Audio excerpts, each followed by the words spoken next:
reaction to ulit kay Pipoy Tandok. So, like and subscribe. Tsaka medyo may nag-boses ko. Nangiyak na ako. Narito na ang mga pinaka nakakatakot na video sa internet. Paalala, pag napanood mo tong video na ito, dapat mag-subscribe ka sa channel para hindi ka dalawin ng masamang espiritu.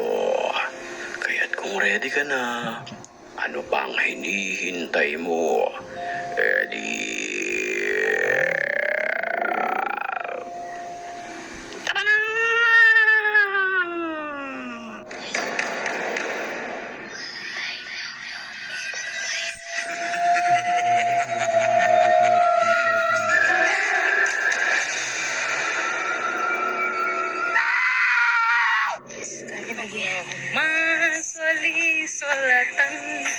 Kami lagi. Habang naglalakad at kumakanta ang dalawang babae na ito, kasabay niyan ang pag-video sa kanilang sarili. Kami latawa sa limsalam naman alasay Muhammadin nilazi.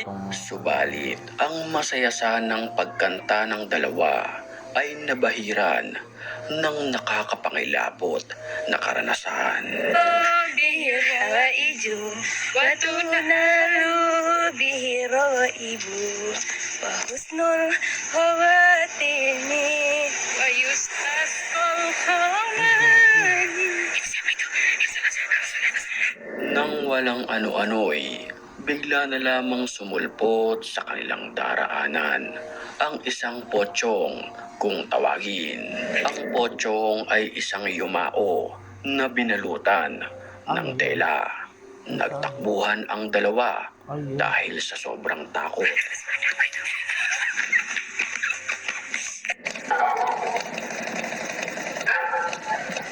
Habang nakamotor naman ang lalaki, nakunan ng kanyang bodycam ang isang nilalang na nakaputi na pilit tumatawid sa kanyang daraanan.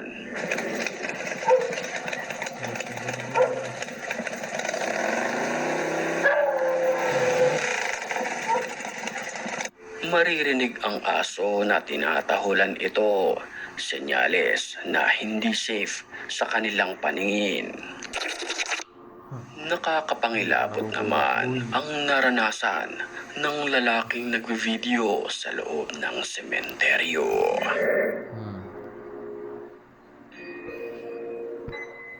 Pa-shoutout po kay Boss Rino. Pasabi po yung channel ka sa...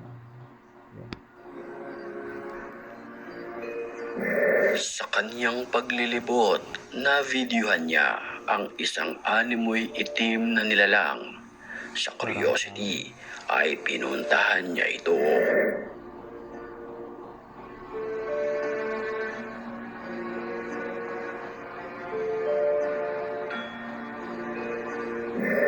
Pero ang nakakapangilabot dito, palipat-lipat ito ng pwesto at halos hindi sila magtugma sa kung saan niya ito unang nakita. Saan? Ay, gago. Pero sa huling pagkakataon, bigla siyang hinabol nito. Agad naman siyang nagtatatakbo palayo. Hola! Hola! Hola! Si Nico. Hola! Ang kanyang device ay nagpapahiwatig na may masamang enerhiya sa lugar. Creepy. Gago. Nakakapangilabot naman ang na-videohan sa kalsadang ito. Mapapansin natin na ang babae ay nakasuot ng kulay itim na damit. Ibang ulo, boy. Ang Kanyang mga buhok naman ay nakalaylay sa harapan ng kanyang muka habang dahan-dahan itong naglalakad sa gilid ng kalsada. Parang wala. Wala.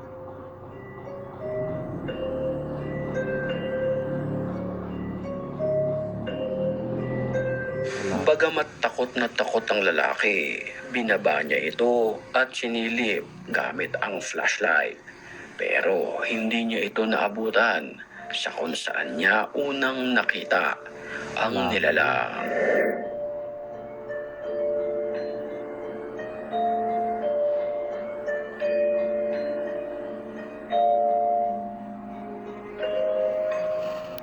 Ano ba kami meron?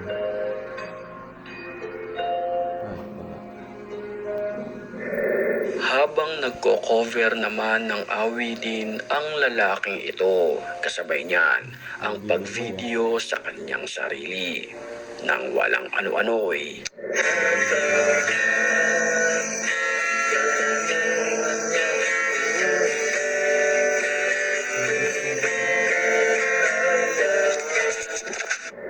isang ligaw na kaluluwa ang biglang nagpakita sa kanyang likuran. Mapapansin na mukha itong pumanaw na sa nakalipas na maraming taon.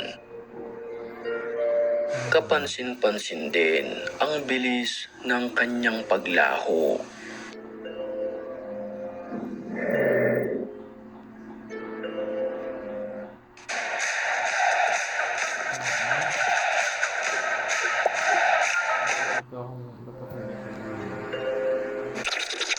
Kumalat naman sa Japan ang video ng isang babae na ito.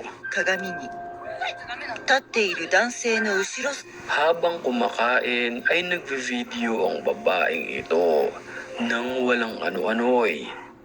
Japan? Parang nakakatawa talaga sa Japan, boy. Takaw mo ba?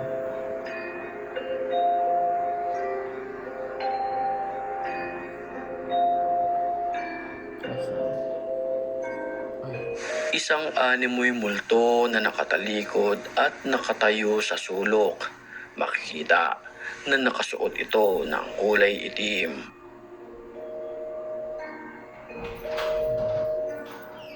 Pero ang nakakapagtaka rito, wala naman itong refleksyon sa salamin na kung saan kinunan ng video.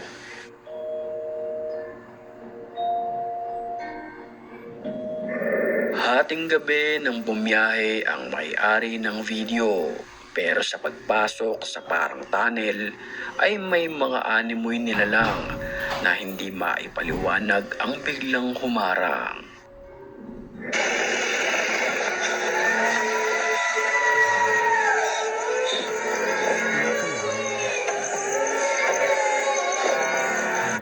Ang mga nilalang ay nakasuot ng kulay puti. May mga ilan na kulay pula naman. May mga nagsasabi na posibleng ito ay mga miyembro ng kulto. sinabi na eh, kulto. Kulto yan, boy. Pero kulay puti, hindi kulitin mo yan. Hindi ka na ako magulat din. Sige, boss. Bye.